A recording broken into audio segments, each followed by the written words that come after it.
नमस्कार दोस्तों, आप सभी का स्वागत है हमारे YouTube चैनल प्रदीप सत्या सनातन में। आज हम आपको बताएंगे कि शिवलिंग पर चढ़ाया जल पीना शुभ होता है या अशुभ। भोलेनाथ के भक्तों को सावन के महीने का बेसब्री से इंतजार रहता है।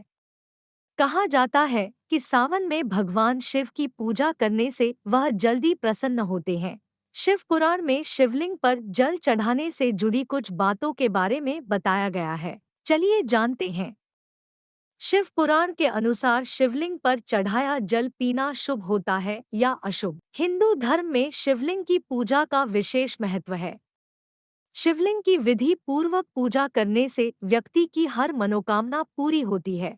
कहा जाता है कि भोलेनाथ की आराधना करने से घर में सुख समृद्धि आती है। शिवलिंग पर जल अर्पित करने से भगवान बहुत जल्दी प्रसन्न हो जाते हैं। लेकिन कई लोगों में मन में यह संशय रहता है कि शिवलिंग पर चढ़ा हुआ जल पीना चाहिए या नहीं। चलिए जानते हैं। शिवलिंग पर जल चढ़ाने फायदे। शिव पुराण के 22 अध्याय के 18 श्लोक में बताया गया है कि शिवलिंग पर चढ़ा हुआ जल पीना बहुत ही शुभ होता है। कहा जाता है कि इस पानी को पीने से सभी रोगों से मुक्ति मिलती है, साथ ही नकारात्मक ऊर्जा भी खत्म होती है।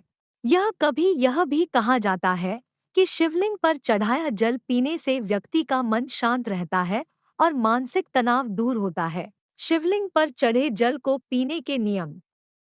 शिवलिंग पर चढ़ाए गए जल को चरणामृत के समान ही पिया जा सकता है। शिवलिंग पर चढ़े हुए जल को थोड़ा थोड़ा करके 3 बार पी सकते हैं।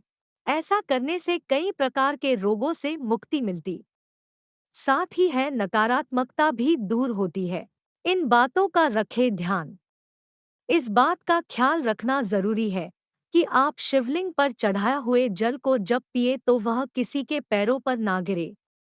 इस बात का भी ध्यान रखना जरूरी है कि शिवलिंग पर चढ़ाया जल पीते समय शिवलिंग को स्पर्श ना करें, वरना शिवलिंग पर चढ़ाए गए जल को पीने का शुभ फल प्राप्त नहीं होता।